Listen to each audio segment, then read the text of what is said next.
한 해를 시작한 지 얼마 되지 않은 것 같은데 또 한 해가 이렇게 지나갔습니다. 그리고 오늘 우리가 송년회 주일을 맞이하게 되었습니다. 한 해를 돌아볼 때마다 늘 두 가지의 마음입니다. 그래도 내가 잘 살았구나, 믿음을 지키며 또 하나님을 섬기면서 믿음으로 잘 살았다라고 하는 뿌듯한 마음도 있고, 또 한쪽으로는 내가 부족한 부분에 대해서 좀 아쉽다, 우리는 내가 이런 부분에서 너무나 좀 아쉬웠구나 라고 하는 부분들이 있습니다. 그 대부분들이 아마 사도 바울이 그런 고백을 해요. 내 육신은 날마다 쇠약해져 가나 내 영은 날마다 바로 이제 강건해져 가도다 라고 이렇게 이야기를 하고 있어요. 이게 어떻게 보면은 사도 바울의 고백이지만은 우리의 고백이 돼야 돼요. 우리의 육신은 날마다 허약해져 가요. 쇠약해져 갑니다. 그러나 우리의 육신이 쇠약해져 가는 반면에 우리의 영은 더 강건해져 가야 된다라고 하는 것이 오늘 사도 바울의 고백이거든요. 여기에 기준을 맞춰서 우리가 한 해를 돌아볼 때 과연 우리의 육체가 연약해져 가는 만큼 우리의 영이 강건해졌는가라고 하는 부분을 우리가 돌아본다고 하면은 우리의 믿음의 생활을 또 돌아볼 수가 있을 것입니다. 어떻게 보면은 한 해 한 해 갈 때마다 우리가 느끼는 것이 있습니다. 그것이 무엇입니까? 주님 만날 날이 가까웠다. 그렇죠? 연말이 되니까 사람들 마음도 들뜨고 또 기분도 들뜨지만은, 그러나 우리가 명철하게 우리의 마음을 돌아볼 것은 이렇게 한 해가 가면 갈수록 주님 만날 날이 가까워 오고 있다라고 하는 사실이에요. 그래서 성경은 인류의 종말을 이야기하지만은 또 아울러서 개인의 종말을 이야기를 합니다. 그래서 우리는 두 가지의 종말을 기다리고 있는 사람들입니다. 인류의 종말, 주님이 오실 그날을 기다리는 그러한 사람들이고, 또 아울러서 개인적으로 개인의 종말을 기다리는 그러한 사람들입니다. 그래서 한 해가 가면 갈수록 또 하루가 지나가면 지나갈수록 하나님을 만날 때가 가까워져 가고 있다라고 하는 사실이에요. 그래서 시편 기자는 이렇게 고백해요. 시편 39편 4절에 보니까 여호와여, 나의 종말과 연한이 언제까지인지 알게 하사 나의 연약함을 알게 하소서 그랬어요. 바로 종말과 연한이 언제까지인지를 좀 알게 해달라. 그래서 나로 하여금 나의 연약함을 깨닫게 해달라고 하는 그러한 고백을 시편 기자가 해요. 또 아울러서 시편 기자는 시편 32편 9절에도 이렇게 이야기합니다. 그들이 지혜가 있어 이것을 깨달았으면 자기들의 종말을 분별하였으리라. 지혜로운 자는 자기의 종말을 안다는 거예요. 자기의 종말을 분별할 줄 아는 자, 지금이 어느 때인지, 우리가 지금 어느 때를 살고 있는지, 내 시계가 지금 바로 어디를 가고 있는지, 인생의 시계가 어느 지금 지점에 가고 있는지를 바로 분별하는 사람이 지혜로운 사람이다라고 하는 거예요. 아직도 나이가 들었음에도 불구하고 주님 만날 날을, 그 만날 때를 준비하지 못하고 있는 분들이 많이 있어요. 아직도 잠들어 있고 아직도 믿음으로 살지 못하고 있고, 이런 것을 볼 때마다 얼마나 마음이 아픈지 몰라요. 마지막 때가 가까울수록 자기의 종말을 분별할 줄 아는 그것이 지혜다라고 시편 32편 바로 29절에서 말씀을 하고 있어요. 또 하박국 선지자는 하박국 2장 3절에서 이 묵시는 정한 때가 있나니 그 종말이 속히 이르겠고 결코 거짓되지 아니하리라. 비록 더딜지라도 기다리라. 지체하지 않고 바로 이제 반드시 응하리라. 바로 종말이 속히 올 것인데 결코 이 종말은 거짓되지 않다. 반드시 온다는 거예요. 비록 더딜지라도 바로 기다려라. 지체되지 않고 반드시 바로 이 종말이 올 것이다 라고 하박국 2장 3절에서 말씀을 하고 있는 것입니다. 이 연말에 이 송년주일에 우리가 다른 것 기억하기보다는 한 해를 돌아보는 것도 중요하지만은 이제 마지막 때에 바로 종말을 살고 있는 우리 성도들이 어떠한 삶을 살아야 될 것인가, 또 무엇이 지혜로운 삶인가를 우리가 본문을 통해서 바로 교훈을 삼기를 원합니다. 오늘 본문 누가복음 21장은 주님의 재림과 또한 이 땅에 다시 오실 예수님에 대한 그러한 징조를 말씀하고 있는 거예요. 어떤 사람들이 예수님에게 환심을 사기 위해서 이렇게 이야기합니다. 예수님, 이 예루살렘 성을 보십시오. 이 예루살렘 성이 46년 동안 건축되었는데 얼마나 튼튼하고 얼마나 화려하게 이 예루살렘 성전이 건축되었는지 모릅니다 라고 바로 이 예루살렘 성전을 보면서 자랑하면서 예수님께 이야기를 해요. 그때 예수님께서 그 성전을 보시고 이렇게 얘기해요. 저 돌 위에 돌 하나 남지 않고 다 무너질 날이 올 것이다 라고 이야기를 해요. 그때 제자가 궁금했어요. 바로 그러면 예수님, 그때가 언제입니까?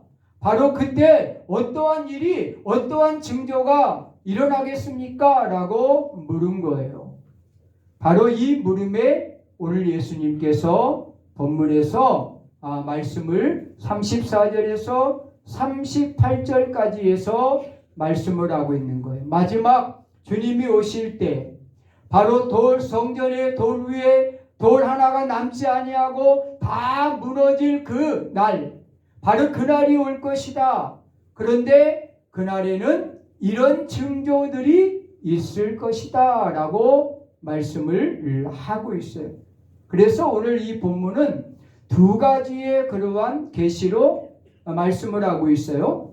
이 두 가지의 계시라고 하는 것은 재림에 나타날 그러한 두 가지의 그러한 계시의 징조를 이야기를 하는데, 첫째는 바로 예수님 이후에 나타날 일과 그리고 아울러서 예수님이 재림하실 때 나타날 일로 이렇게 두 가지로 나눠지게 돼요. 돌 위에 돌 하나 남지 않고 저 예루살렘 성전이 무너질 것이다 라고 이렇게 말씀하실 때에는 바로 두 가지의 그러한 의미로 말씀을 하신 거예요. 그 첫 번째가 뭐냐면은 눈에 보이는 저 아름다운 예루살렘 성전이 바로 파괴될 것이다, 무너질 것이다 라고 하는 거예요. 결국 이 일은 AD 70년 로마의 티토 장군에 의해서 이 예루살렘 성이 다 무너지게 되죠. 그래서 지금 여러분들이 잘 알고 있는 그 통곡의 벽만 남고 다 예루살렘 성이 무너지게 되는 것입니다. 그게 첫 번째 계시였어요. 바로 로마에 의해서, 티토 장군에 의해서 바로 예루살렘 성이 다 무너질 것이다 라고 하는 그러한 예수님의 계시지요.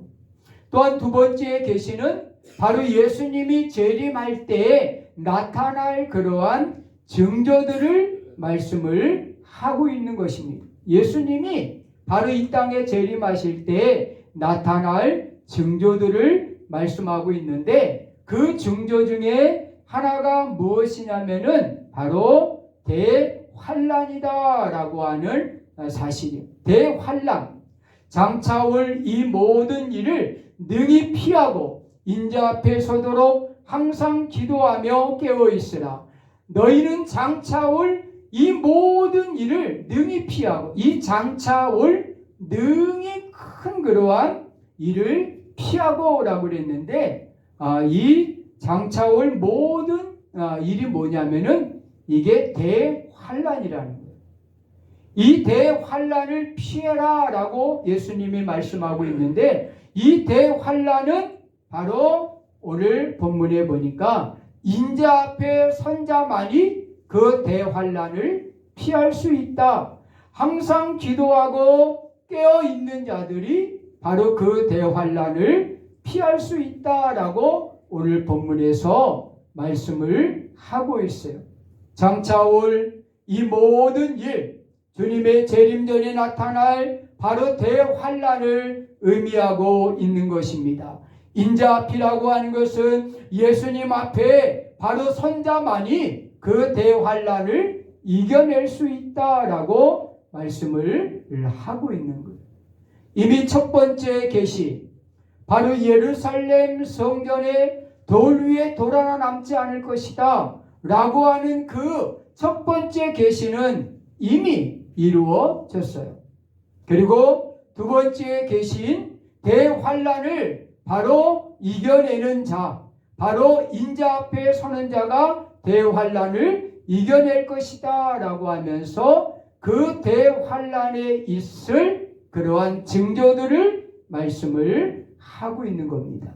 그래서 우리는 한 해 한 해를 마무리하면서 그냥 또 한 해가 갔다, 또 한 살을 먹었다, 그냥 연말연시 행복하고 즐겁게 바로 휴일이 많은 그러한 날로 여러분들이 여길 것이 아니라 우리는 종말 성도, 종말을 살고 있는 성도라고 하는 그러한 사실, 한 해를 우리가 지날 때마다 이제 주님 앞에 더 한 걸음 더 가까이 나가는 그러한 삶이 되었다라고 하는 사실, 바로 주님을 만날 날이 점점 가까이 우리가 가고 있다라고 하는 사실을 우리는 명심을 해야 돼요.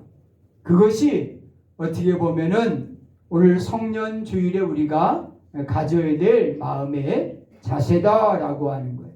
자, 그러면 종말 시대를 살아가는 성도들의 신앙이 무엇일까? 어떻게 하면은 인자 앞에 설 수 있을까? 바로 이 대환란을 어떻게 하면 우리가 바로 피할 수 있을까? 그 대환란을 피할 수 있는 비결, 인자 앞에 우리가 설 수 있는 비결이 무엇일까? 첫 번째로 오늘 본문 34절의 말씀에 보면은 이렇게 말씀하고 있어요. 함께 읽습니다. 너희는 스스로 조심하라. 그렇지 않으면 방탕함과 술 취함과 생활의 염려로 마음이 둔하여지고 뜻밖의 그날이 덕과 같이 너희에게 임하리라. 아멘. 34절에 보면 너희는 스스로 조심하라 라고 그랬어요. 바로 조심하라 라고 하면서 우리에게 바로 말씀하시는데, 이 조심하라고 하는 것은 결국은 새 속에 물들지 마라라고 하는 그러한 말씀입니다. 바로 그날이 덫과 같이 너희에게 임할 것이다. 바로 이 덫이라고 하는 것은 새 속을 의미하는 거예요. 우리를 미혹하고 우리를 넘어뜨리고 우리를 쓰러뜨리는 그러한 덫, 우리를 밟는 그러한 바로 발목을 잡는 그 덫, 그것이 무엇이냐면은 바로 쇠속이에요. 쇠속. 이 쇠속에 물들지 않도록 조심하라고 성경은 많은 구절에서 우리에게 말씀을 하고 있습니다. 그러면서 구체적으로 오늘 이 쇠속이 무엇이냐를 구체적으로 우리에게 말씀을 하고 있죠. 바로 방탕함, 그리고 술 취함, 그리고 생활의 염려라고 하는 세 가지를 콕 집어서 이야기를 해요. 우리가 바로 조심해야 될 것, 바로 새 속에 물들지 않도록 조심해야 될 세 가지를 콕 집어서 이야기를 하고 있는 것이죠. 여러분, 이 새 속이 무엇일까요? 물론 이 새 속이라고 하는 것은 세상 유행을 따라가거나 또 세상의 그러한 가치관, 삶을 따라가는 것을 의미해요. 바로 그것도 맞는 말이에요. 세속은 세상의 유행이나 세상의 가치관을 따라가는 것을 우리가 세속이다 이야기를 해요. 그러나 가장 중요한 것은 세속이라고 하는 것은 우리의 삶의, 우리의 영적 기준을 바로 세상에 두고 사는 것을 세속이라고 그러는 거예요. 우리의 영적 가치를 세상에다 두고 사는 거예요. 바로 그것을 우리는 세속이다라고 이야기를 합니다. 그 세속의 바로 대표적인 것을 오늘 세 가지로 이야기를 하고 있어요. 첫째가 뭐라고요? 바로 우리로 하여금 우리를 세속화시키는 가장 중요한 것 가운데 하나가 방탕이라고 하는 거예요. 방탕. 이 방탕이라고 하는 것은 원어로 표현하면은 이리저리 흔든다. 여러분 이리저리 흔든다라고 그러잖아요. 여러분 차가 막 흔들리면 어떻게 해요? 여러분 멀미라잖아요. 멀미래요. 그럼 토하게 되버리잖아요. 예? 어떻게 보면 이 방탕이라고 하는 것은 이리저리 막 흔들리는 것을 방탕이라고 그러는 거예요. 줏대 없이, 말씀의 기준 없이, 삶의 목적도 없이 그냥 이리저리 막 흔들리는 사람을 우리는 방탕한다라고 이야기를 하는 것입니다. 바로 세상 속에서 바로 세상이 흔들리는 대로 막 흔들려 다니는 사람들, 그런 사람들을 우리는 방탕한다라고 이야기를 하고 있는 거예요. 세상의 쾌락과 유행에 마음과 몸을 던져서 결국 세상이 흔들리는 대로 막 흔들려 사는 사람들, 이런 사람들을 우리가 방탕한 사람이다라고 그래요. 근데 우리는 이 방탕한다라고 하면은 뭐 술 좀 많이 먹고 뭐 맨날 나이트클럽이나 가고 뭐 이런 사람을 우리가 방탕한 사람이다, 술에 쩌든 사람을 방탕한 사람이다 이렇게 이야기하지만은요, 더 구체적으로 이야기하면은 세상에 흔들리는 사람이에요. 바로 세상이 바로 주는 것에 마구 흔들리는 사람이 바로 방탕하는 사람이다라고 하는 거예요. 그리고 두 번째 뭐라 그랬어요? 바로 술 취함에 대해서 이야기를 해요. 이 술에 대해서는 담론이 많아요. 어떤 분들은 술은 먹어도 되는데 취하면 안 된다, 뭐 이렇게 이야기하는 사람이 있어요. 어디 성경에 술 먹지 말란 말 어디 있느냐? 술 취하지 말라고 바로 이야기했지 술 먹지 말라고 한 이야기가 어딨냐? 이렇게 이야기하는 분들이 있어요. 더 나아가서는 술 먹는 게 죄냐? 이렇게 따지는 사람들도 있어요. 여러분, 물론 성경에 술을 먹지 말라라고 하는 말은 없어요. 술 취하지 말라라고 하는 말은 엄청나게 많이 나오고 있어요. 술 취하지 말라. 이는 방탕한 것이니. 술 취하지 말라. 이는 바로 단정하지 못한 것이니 낮에와 같이 단정히 행하고 바로 방탕하거나 술 취하지 말고 술 취하지 말라. 이는 방탕한 것이니. 그렇습니다. 그러나 여러분 술을 먹어보신 분들한테 물어보세요. 술을 먹은 사람이 여러분 술 안 취할까요? 대부분들이 다 술에 취합니다. 바로 그 이유는 이 술이라고 하는 것은 우리를 미혹해요. 그래서 기분을 좋게 만들고 기분을 업시키고 하잖아요. 그래서 결국은 그것이 술을 부르고 또 그 술이 술을 부른다고 이야기를 합니다. 그래서 결국은 그 술을 마시지만은 결국 그 술에 취하지 않는 사람들이 거의 없는 거예요. 우리 방송에 제가 안 보는 방송 하나가 딱 있어요. 다 금요기도 끝나고 올라가면은 다 MBC에서 하는 방송 하나 있어요. 안 봐요. 왜 안 봐느냐? 자기 집에다가 바 차려놓고 친구들 초대해가지고 술 파티하고 이런 걸 갖다가 보여주고 막 그러더라고. 이게 뭐야? 그랬어요. 아니나 달라요. 요즘에 문제가 생겨가지고 난리가 났죠? 그렇죠? 누구라고 얘기는 안 하지만 난리가 났어요. 여러분, 술 좋아하는 사람? 여러분, 결국 술에 취할 수밖에 없고 그 알코올 중독으로 갈 수밖에 없는 것입니다. 바로 술은 우리를 미혹하는 거예요. 바로 그래서 우리의 생각과 우리의 의식과 우리의 신경을 마비시켜 버려요. 바로 그리스도인으로 하나님의 사람으로 바로 의식하지 못하도록 생각하지 못하도록 바로 행동하지 못하도록 만드는 것이 뭐예요? 술이에요. 그래서 그 술을 바로 술에 취하지 말라라고 이렇게 성경은 우리에게 당부를 하고 있어요. 교통사고의 원인이 뭐예요? 술이에요. 폭력의 원인이 뭐예요? 술이에요. 음란의 원인이 뭐예요? 술이에요. 사건 사고의 원인이 뭐예요? 여러분 파출소 가서 하루 있어봐요. 밤에 바로 거기에 끌려오고 잡혀오는 사람들이 다 누구예요? 다 술 취한 사람들. 그러니까 결국 술은 우리를 의식하지 못하고 생각하지 못하고 행동하지 못하도록 우리의 신경을 마비시키는 그러한 역할을 한다라고 하는 거예요. 그래서 성경은 술 취하지 말라. 이는 방탕한 것이다. 바로 방탕하거나 술 취하지 말라고 당부하고 있고 오늘도 바로 세속의 두 번째 원인을 술 취함으로 이렇게 말씀을 하고 있어요. 세 번째는 왜 세속에 물들지 말아야 되느냐? 그 원인은 생활의 염려라고 그랬어요. 염려라고 하는 것은 바로 우리 모든 사람들이 공통적으로 갖고 있는 거예요. 신년에 신방을 해보지만은요, 대부분 다 기도 제목을 보면은 바로 다 염려예요.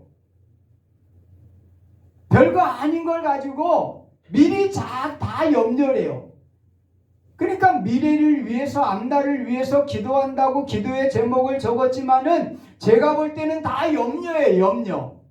염려할 필요가 없는데 그 염려란 거죠. 자녀에 대해서 미리 염려래요. 사업에 대해서 미리 염려래요. 바로 이 생활에 대한 염려라고 하는 것은 결국은 우리의 신앙과 믿음을 바로 망가뜨리는 역할을 하는 것입니다. 염려하지 마세요. 왜? 바로 모든 그러한 삶의 주권은 하나님께 있는 거예요. 하나님이 주권자고 내 인생과 내 미래에 바로 나를 책임져 주실 분은 하나님이세요. 내가 염려한다고, 내가 걱정한다고 그 문제가 해결되는 것이 아닙니다. 바로 내 인생과 내 미래는 하나님의 손에 달린 거예요. 하나님이 인도하시고 하나님이 역사하시는 거예요. 여러분 5분 후를 아셔요? 여러분 10분 후를 아셔요? 내일 일을 아셔요? 아무도 모릅니다. 바로 10분 후 5분 후도 모르는 우리, 바로 미래는 우리의 것이 아니라는 거예요. 하나님의 것이라는 거예요. 그러므로 하나님은 하나님께 모든 것을 맡기고 바로 염려하거나 근심하지 말라고 우리에게 말씀을 하고 있는 거예요. 그러므로 염려하여 이르기를 무엇을 먹을까, 무엇을 마실까, 무엇을 입을까 하지 말라. 그것은 이방 사람들이 구하는 것이다. 예수님 안 믿는 사람들, 신앙이 없는 사람들, 그런 사람들이 구하는 것이라는 거예요. 바로 너희에게 있어야 할 모든 것들을 하나님은 다 아시느니라. 바로 우리에게 필요한 것, 우리가 있어야 될 것 하나님은 다 알고 계신다라고 하는 거예요. 그러므로 우리는 하나님께 맡기고 하나님의 도움을 구하면 되는 거예요. 그럼 하나님이 우리의 삶을 책임져 주신다라고 하는 사실입니다. 바로 오늘 마지막 종말을 사는 성도들은 세속에 물들지 말아야 돼요. 그래서 성경은 예를 들어서 이야기를 해요. 바로 우리가 잘 알다시피 누가복음 17장 26절서부터 28절에 보면은 바로 인자의 임함도, 예수님이 이 땅에 오실 때에도 바로 노아의 때와 롯의 때와 같다고 이렇게 말씀하고 있어요. 바로 예수님이 언제 오시느냐? 노아의 때와 롯의 때와 같을 때에 예수님이 오신다 그랬어요. 그럼 노아의 때는 무슨 때인가? 라고 그랬어요. 바로 노아의 때는 세속에 모든 사람들이 다 물들어 있던 때입니다. 그래서 그들이 바로 먹고 마시고 사고 팔고 심고 짓고 바로 이제 그들의 그 온 삶은 세상의 그러한 세속에 물들어 있어요. 먹고 마시고 장가가는 일에 거기에 온통 바로 온 그러한 신경을 쓰고 있을 때였어요. 롯의 때도 마찬가지입니다. 바로 이 소돔과 고모라에 유황불이 내릴 때 어땠어요? 그들은 타락했어요. 세속에 물들었어요. 그래서 하나님이 그 소돔과 고모라를 바로 불로, 바로 유황으로 바로 멸망시킬 수밖에 없었어요.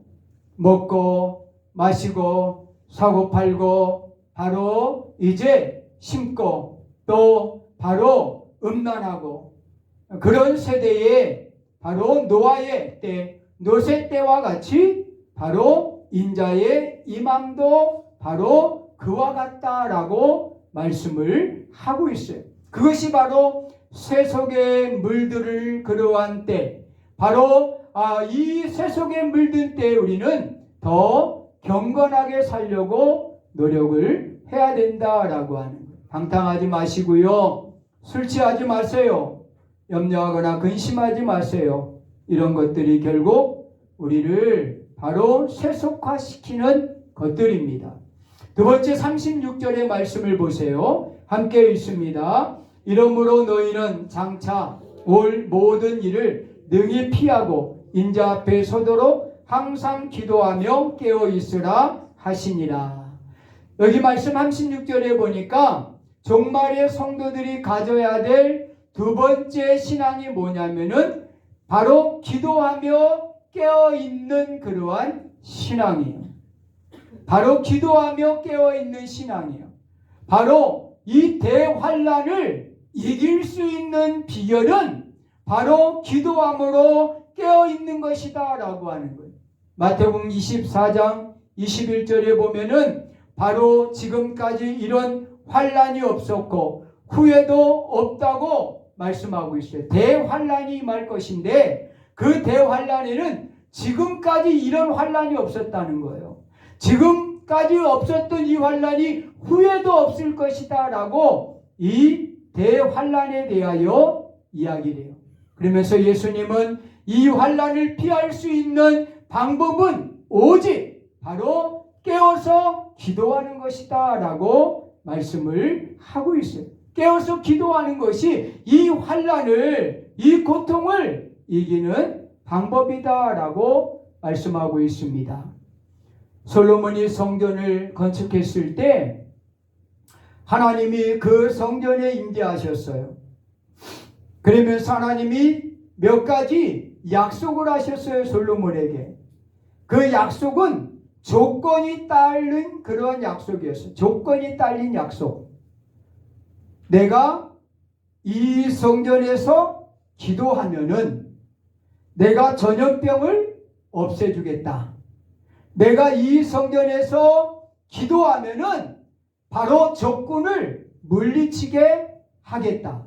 내가 이 성전에서 기도하면은 하늘을 열어서 하늘의 은혜를 부어주겠다. 이게 솔로몬이 성전을 건축하고 하나님으로부터 받은 언약의 약속이에요. 조건은 뭐예요? 성전에서 기도하면 그게 조건이에요. 성전에서 기도하면은 건강을 주겠다는 거예요. 성전에서 기도하면은 적군을 물리쳐 주겠다는 거예요. 성전에서 기도하면은 하늘을 열어서 은혜를 주겠다는 거예요. 그것이 솔로몬에게 하나님이 약속한 그러한 성전을 건축했을 때 바로 약속한 것입니다. 그 약속은 지금도 바로 유효하다는 거예요.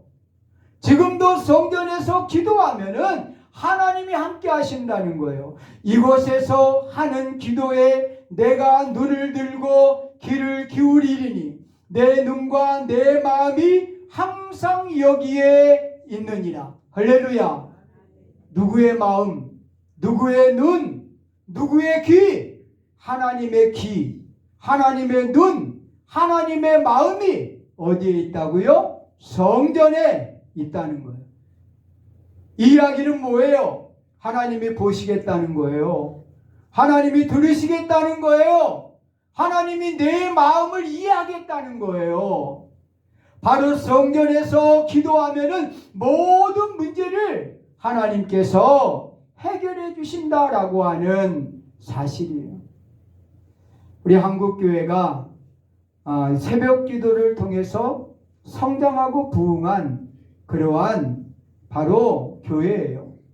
세계 모든 나라의 유례 없이 한국교회가 이렇게 성장할 수 있었던 비결을 첫 번째로 뽑으라고 하면은 한국교회는 새벽을 깨우는 새벽 기도하는 교회다라고 하는 거예요. 그것은 우리뿐이 아니라 세계 모든 성도들이 한국교회 하면은 새벽 기도하는 교회, 바로 이렇게 바로 한국교회를 칭찬합니다.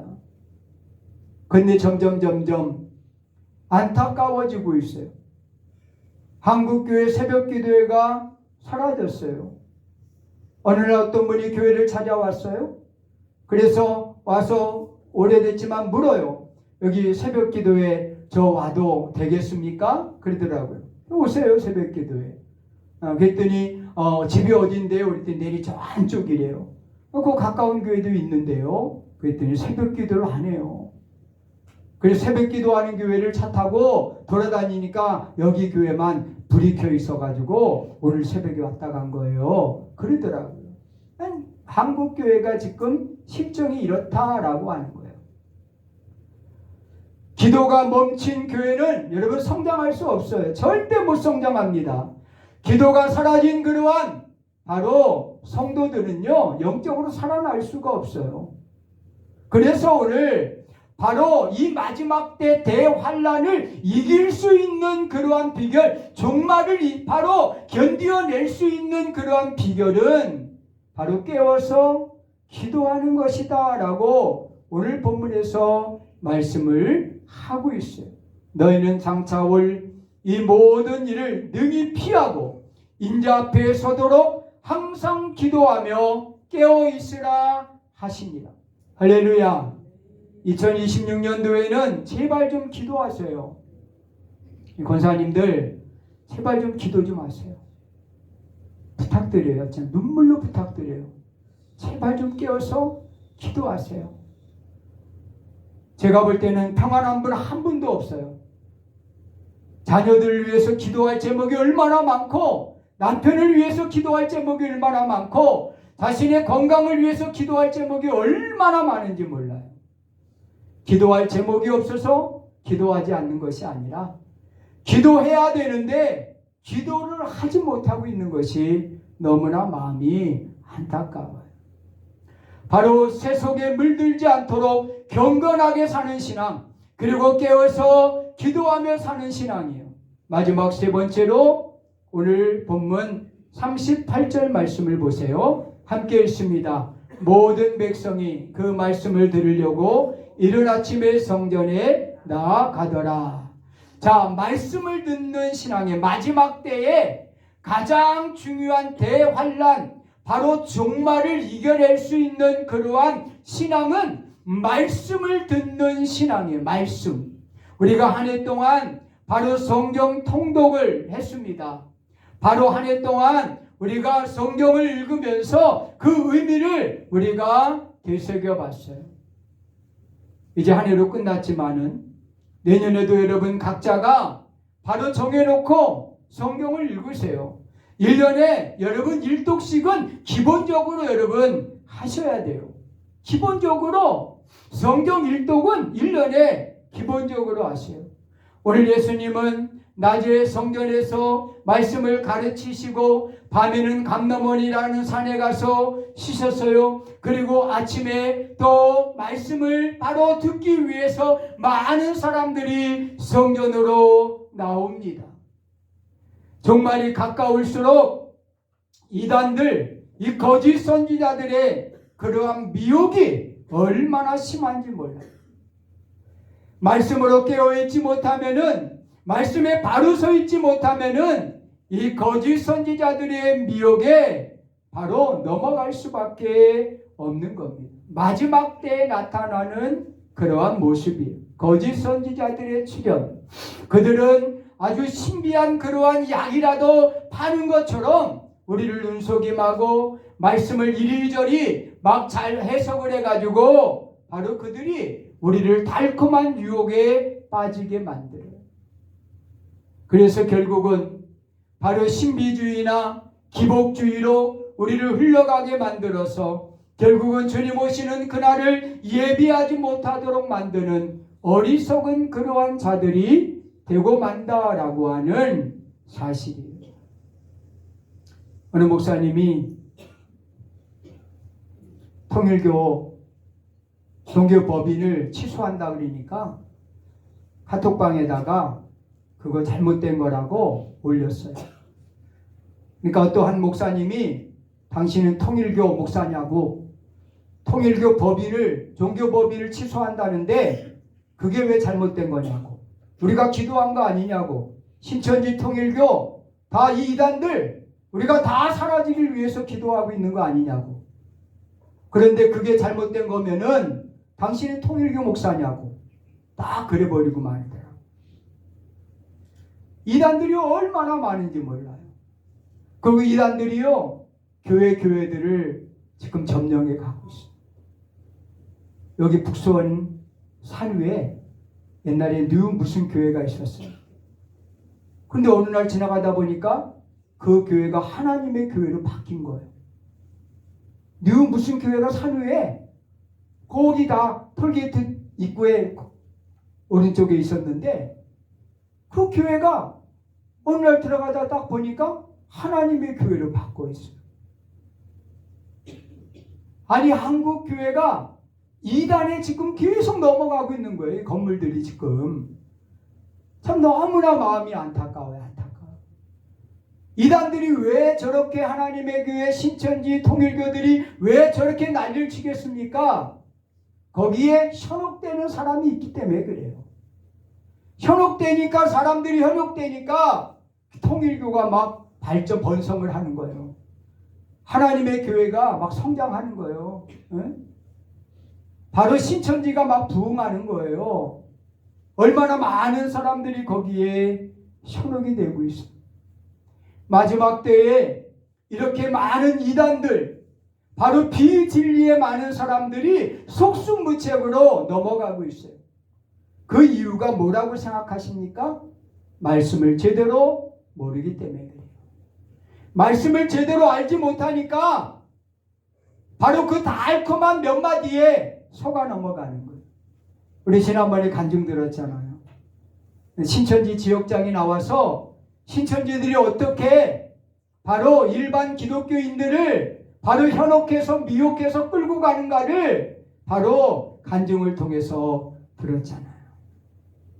하나님의 말씀이 없으면은 이런 미혹을 받을 수밖에 없다는 거예요. 쉽게 넘어갈 수밖에 없다는 거예요. 그래서 우리는 날마다 말씀을 듣는 일에, 말씀을 붙드는 일에 열심을 내야 돼요.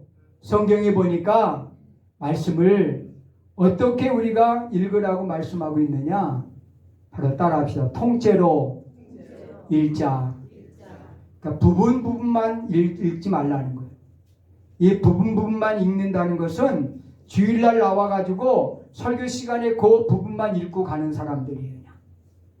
그런데 성경에 보니까 에스겔서에도 나오고 바로 사도 요한 계시록 10장 9절에도 나옵니다. 손에 작은 두루마리를 갖다 먹어버려라.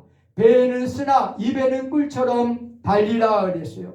또 에스겔서에 보면은 또 그가 내게 이르되 인자야 너는 발견한 것을 먹으라. 너는 이 두루마기를 먹고 가서 이스라엘 족속에게 말하라 하기로 그랬어요. 바로 말씀은 통째로 먹는 거예요. 부분만 자기가 좋아하는 말씀만 바로 발췌하는 게 아니에요. 바로 통째로 먹는 거예요. 통째로 먹는다는 것은 창세기서부터 요한계시록까지 끝까지 하나님의 말씀을 읽으라는 거예요. 예? 자기가 좋아하는 구절만 따라서 읽지 말고 바로 통째로 바로 그 모든 말씀을 바로 나의 것으로 받아들이고 읽으라고 우리에게 말씀을 하고 있습니다. 우리는 종말을 살아가는 종말 성도입니다. 종말 성도는 날마다 새 속에 물들지 말아야 됩니다. 그리고 깨어서 기도해야 됩니다. 그리고 늘 말씀 앞에 있어야 됩니다. 말씀을 붙들고 살아야 됩니다. 그래야만이 이 영적으로 이 혼탁한 세대, 종말의 세대를 우리가 승리하면서 주님 앞에 바로 설 수가 있는 것입니다. 할렐루야, 기도합니다.